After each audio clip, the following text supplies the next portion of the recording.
Kaget Caimin kenapa Prabowo tiba-tiba jadi Menteri Pertahanan? Aslinya Menhan itu saya. Cawapres nomor urut 1 Muhaimin Iskandar alias Caimin mengklaim bahwa dirinya lah yang sebelumnya ditunjuk sebagai Menteri Pertahanan di Kabinet Indonesia Maju, bukan Prabowo Subianto. Caimin menjelaskan hak tersebut karena ingin merespon Wakil Ketua Umum Partai Amanat Nasional Yandri Susanto telah dinyatakan bahwa narasi perubahan yang dibawa PKB dan koalisinya di Pilpres 2024.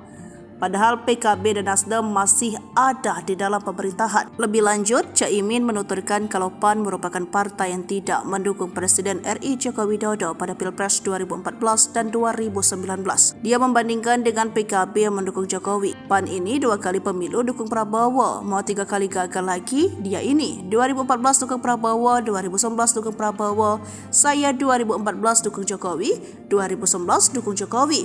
Ya, saya ini sebetulnya mengawal Jokowi dari awal, ujar Caimin kepada wartawan Senin 27 November 2023. Tetapi lanjutnya PAN justru mendapatkan kedudukan di pemerintahan padahal tidak pernah mendukung Jokowi. Pun Caimin juga menjelaskan kepada Prabowo Subianto yang tadinya kursi Menteri Pertahanan akan dijanjikan untuk Caimin. Tiba-tiba dia PAN masuk koalisi Jokowi, dapat Menteri 1, lumayanlah, nggak ada hujan, nggak ada angin. Saya hanya ingin sampaikan, termasuk Pak Prabowo tiba-tiba jadi menteri, aslinya Menhan itu saya sebetulnya janji begitu, kata dia. Ketua Umum PKB itu menyebutkan koalisi yang ada saat ini tidak bisa disebutkan berada di dalam atau di luar pemerintahan. PKB saat ini justru bergabung dengan koalisi perubahan yang diisi oleh Partai Nasdem dan PKS. Koalisi itu sepakat mendukung pasangan Anies Baswedan dan Caimin untuk maju di Pilpres 2024.